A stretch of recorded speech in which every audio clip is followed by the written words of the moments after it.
আল্লাহর দরবারে কবুল হতে পারে। প্রশ্ন, আল্লাহ রাব্বুল আলামিন বলছেন ফাসাল্লি লিরাব্বিকা ওয়ানহার, নবী আপনি নামাজ পড়ুন এবং আল্লাহর দরবারে কুরবানি পেশ করুন। কুরবানির পূর্বে কুরবানি হচ্ছে আমাদের এটা সুন্নাত, কিন্তু তার পূর্বে এই আয়াতে স্পষ্ট বলা হচ্ছে হে নবী আপনি নামাজ পাঠ করুন। অন্য এক জায়গায় আল্লাহ রাব্বুল আলামিন বলছেন কুল ইন্নাস সালাতি ওয়া নুসুকি ওয়া মাহইয়ায়া ওয়া মামাতি লিল্লাহি রাব্বিল আলামিন, হে নবী আপনি বলুন আমার নামাজ, আমার কুরবানি, আমার মরণ, আমার জীবন শুধুমাত্র মহান রব্বুল আলামিনের জন্য। এই আয়াতেও সর্বপ্রথম যেটা আলোচনা করা হলো সেটা হচ্ছে নামাজ সম্পর্কে।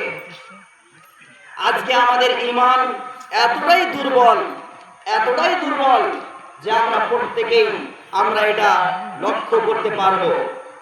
কুরবানির পশু আমরা করব, মাংস শেষ হয়ে যাবে, খুশি শেষ হয়ে যাবে, কিন্তু মসজিদ কোনোদিন বন্ধ হবে না। এই কুরবানির দিন শেষ হবে 1 বছরের মতো, কিন্তু মসজিদে 5 ওয়াক্ত আজান হতেই থাকবে।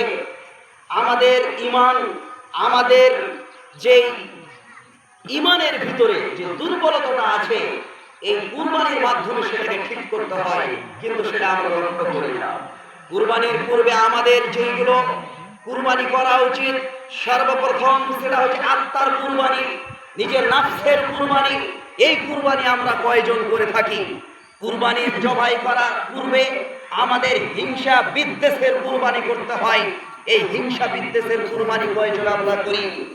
আমাদের পশু জবাই করার পূর্বে আমাদের যে সমাজে নোংরা অশ্লীল কাজ পাওয়া যায়, মদ, জেনা, ব্যভিচার, রাহাজানি, ঘুষ, সুদ, অবৈধ ভক্ষণ করে থাকি, এগুলোর কুরবানি কখন হবে? এইগুলো হচ্ছে আপনার ফরজ। এইগুলো হচ্ছে ফরজ।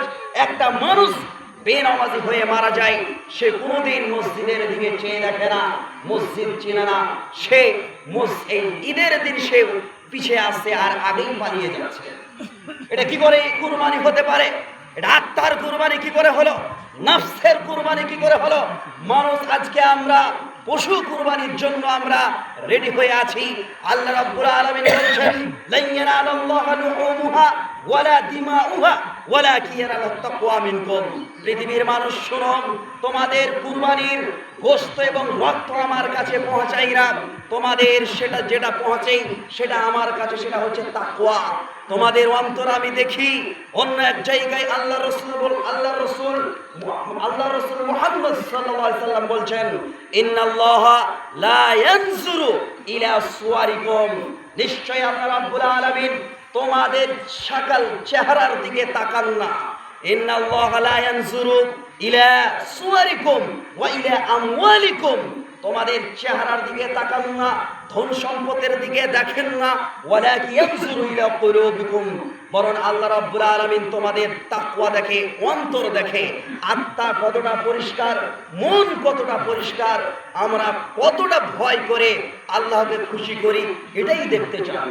আল্লাহ রাব্বুল আলামিন অন্য এক জায়গায় বলছেন ওয়া লিবাসুত তাকওয়া যালিকা খায়র, সব থেকে ভালো লিবাস তাকওয়ার লিবাস, সেটা হচ্ছে আপনার ভয়। আমরা বলছি আজকে নতুন নতুন পোশাক পরলাম, এটাই হচ্ছে ঈদ, এটাই হচ্ছে খুশি, কিন্তু সব থেকে ভালো তাকওয়া, ভালো পোশাক, ভালো জামা, ভালো কাপড়, সেটার নাম হচ্ছে তাকওয়া, সেটার নাম হচ্ছে আল্লাহর ভয়, যেটার নাম হচ্ছে মসজিদে 5 ওয়াক্ত ঢুকে যাওয়া, যেটার নাম হচ্ছে ভয়, মানে হচ্ছে জেনা ব্যভিচারকে কুরবানি করে দেওয়া। ভয় মানে কুরবানি মানে হচ্ছে নিজের আত্মাকে পরিষ্কার করা, নিজের নফসকে পরিষ্কার করা। আজকে কুরবানি আমরা বুঝি না। কুরবানি মানে হচ্ছে কি? কুরবানির আমরা যে আল্লাহকে সন্তুষ্ট করার জন্য, আল্লাহর নৈকট্য লাভ করার জন্য আমরা কুরবানি পেশ করে থাকি। আজকে আমরা ইতিহাস জানি, এই কুরবানির ইতিহাস আমরা জানি।